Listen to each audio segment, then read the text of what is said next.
Howdy friends, music lovers, Wes here checking in with a vinyl inbox, sort of a special episode here. Me and my partner went to the Jacksonville Retro-Rama collectibles show yesterday in Jacksonville, Florida. It's about an hour and a half, 2-hour trip up there, I guess closer to an hour and a half since it's on sort of the south side of Jacksonville. Just a cool show they have. It's mainly pop culture collectibles from the 60s, 70s, 80s. You know, you got tons of Star Wars stuff, Star Trek stuff, and you got a few little musical things, you know, Beatles, collectibles, and any kind of pop culture kind of stuff, Disney stuff, comic books, all those kind of things. There's always a few people there selling records, so I enjoy going there for that, just to see what's there, and just for something to do. It's a fun little show, fun little event. One disappointing thing this year I will just mention, just in case the organizer happens to see this.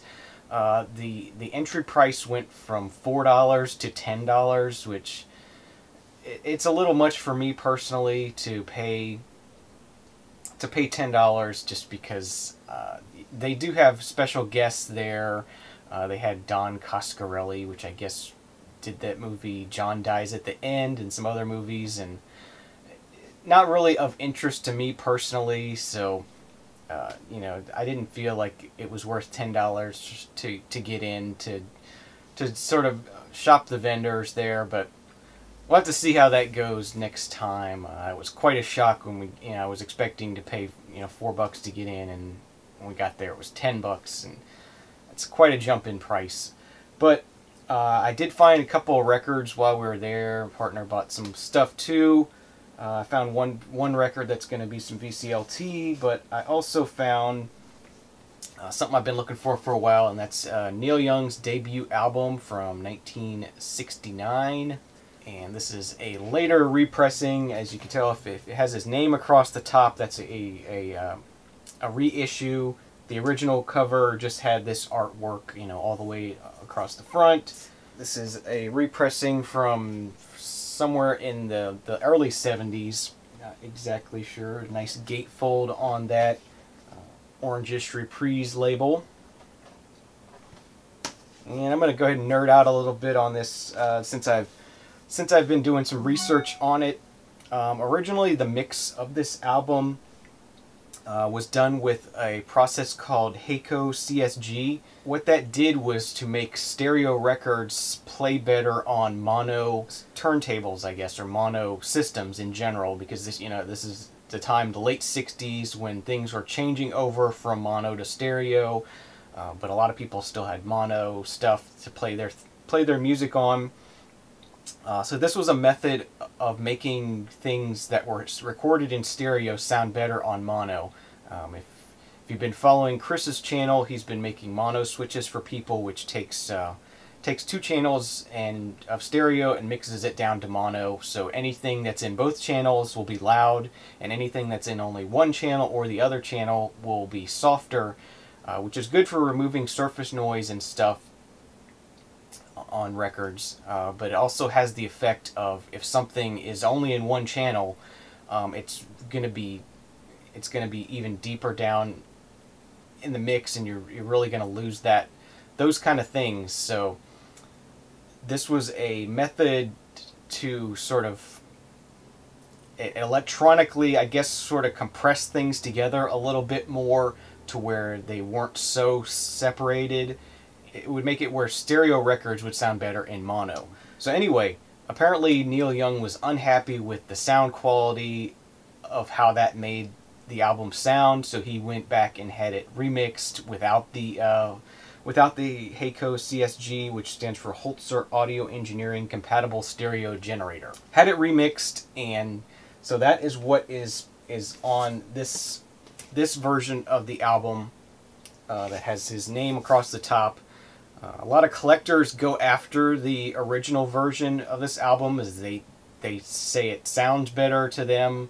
I don't know. I can't really say. I haven't heard both, but I'm imagining the other version of this album is more mono sounding. just because it has that audio processing done on top of it. I think personally I would probably prefer this one as well. This is what Neil Young wanted you to hear, so I'm happy with this one. I don't really have to have an original, but that's just an interesting tidbit about that album and sort of the history of stereo and mono. So as I said, that was the only thing I bought at the collectibles show, other than one other piece of vinyl that's VCLT. So after we were done there, Timothy John Henderson recently went to Jacksonville. Unfortunately, I was not able to get up there to meet him. He was there during the week, and he went to two record stores in Jacksonville. And so I thought I'd go ahead and try and visit one of those. I didn't know it was even there. I guess it had just been opened about a year ago, and that's Deep Search Records. It's a little bit north of NAS Jax, in sort of it seemed like sort of a college area. I'm not that familiar with Jacksonville area, but it's definitely sort of a trendy, more hip kind of area, part of town. Really cool little shops and stuff, and really neat part of town. So I decided to go up there and check it out and do some digging. They definitely have a cool place, a lot of space to grow, so that'll be cool. I know they were setting up for a band that was going to be playing there later in the afternoon. So that was a really cool place, and a cool place to go digging. I bought 3 records from their 99-cent bin, or if you buy 3, it was $2 for 3. So found 3 things there that I wanted to have, and so grabbed those. And first thing we got here is Johnson Crew, Down to Earth. This is from 1985 on A&M Records. And Johnson Crew is sort of an electro-funk band, I guess you could say. It's sort of 80s funk. Cool stuff. I kind of like the electronic synthesizer mixed with the funk stuff. Really cool, so that was a cool pickup. The second one is something I've been looking for a while, and this made the trip to Deep Crates, or Deep Search, all worth its while, and that is The Art of Noise, Who's Afraid of the Art of Noise. And this is from 1984, and this features the song Moments in Love. And the Moments in Love is a song I've been familiar with for a long time, but I never knew that it was Art of Noise until about 2 years ago, when I saw it in one of Dr. Cassette's videos. He used this as a background music, and I thought, okay, I know that song, but not in that way. So I originally knew the song Moments in Love as Moments in Bass by DJ Laz, a Miami bass hip-hop kind of artist, and I always loved that song, and it sounded really cool. And then as soon as I realized it was a complete and total rip-off, he basically just took Moments in Love and put some bass on it. Yeah, I've been looking for this album by The Art of Noise for a while. It's been on my Discogs wish list for a while. I just removed it because I found it for under $1, so that was awesome. Like I said, it made the trip to Deep Search Records worthwhile.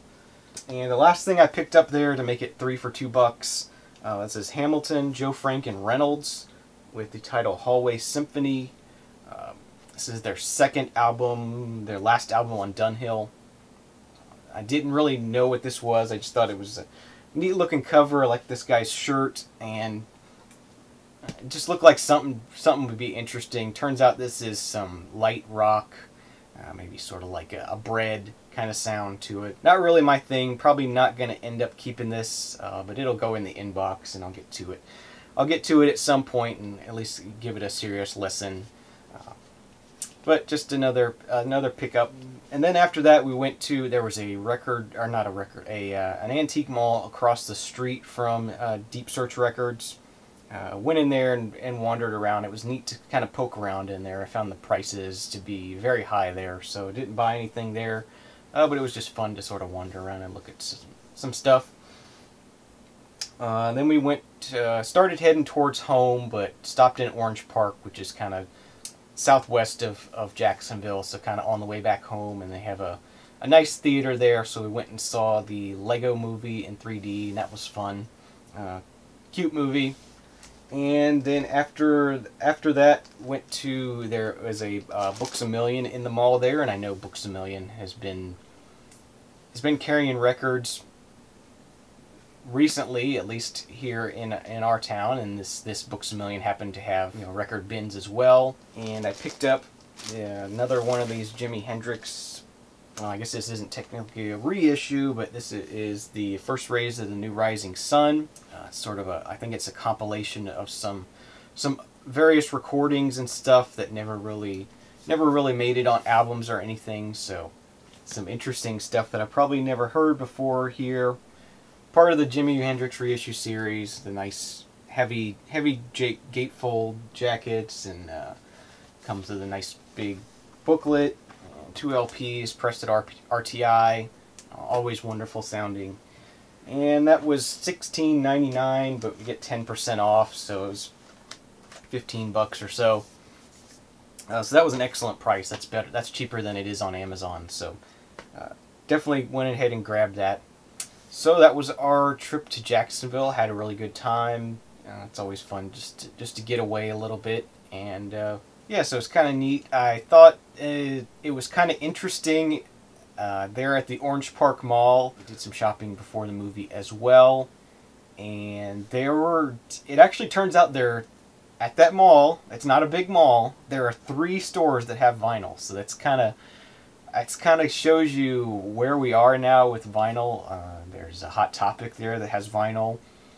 There was still an FYE there. I thought they'd all closed, but there's an FYE there that has vinyl, and the Books A Million, as I said, had vinyl as well. So 3 stores in a mall that's not that big that have vinyl. So kind of neat, kind of scary, but that's just sort of the state of things now. And I don't know. I think it's kind of fun to be able to go to the mall and look at vinyl. And I only bought one thing out of all those 3 stores, but it's pretty crazy. So it's becoming a lot more available, whether you like it or not. But yeah, I just thought that was an interesting thing. You know, in a small mall, there's 3 stores that have vinyl. Hey guys, so one last thing I wanted to talk about, the Beatles 50th anniversary. I know last night was the 50th anniversary special. Paul McCartney and Ringo getting back together. So that was cool. I haven't actually watched that yet. I've got it recorded, so hopefully I'll get to that sometime this week and get a chance to watch that. I was just too tired when we got back from Jacksonville, and kind of passed out on the couch a little bit there and zoned out for a little while. But anyway, on Friday night, I picked up one of these U.S. reissues. They're reissuing the early catalog of Beatles albums on CD to match sort of the American releases of the early Beatles albums. A few years back, I don't know, it's probably been about 10 years now almost, when they did the whole CD remixing and reissue series. They reissued all the Beatles albums as the UK versions. So now for the 50th anniversary, they've gone back and they're re-releasing them, the early albums that were different from the UK issues. They're re-releasing the US versions of Beatles albums on CD. So they come in these nice little mini LP sleeves, really nice packaging. So I thought I'd just go ahead and share this with you in case anyone was curious about what these look like. It comes in a nice resealable plastic sleeve, almost like a mini Blake sleeve there. And this is yesterday and today. I did not have this one on CD already, so that's why I picked this one. It has a little bit of a sort of an OB kind of outer slip here.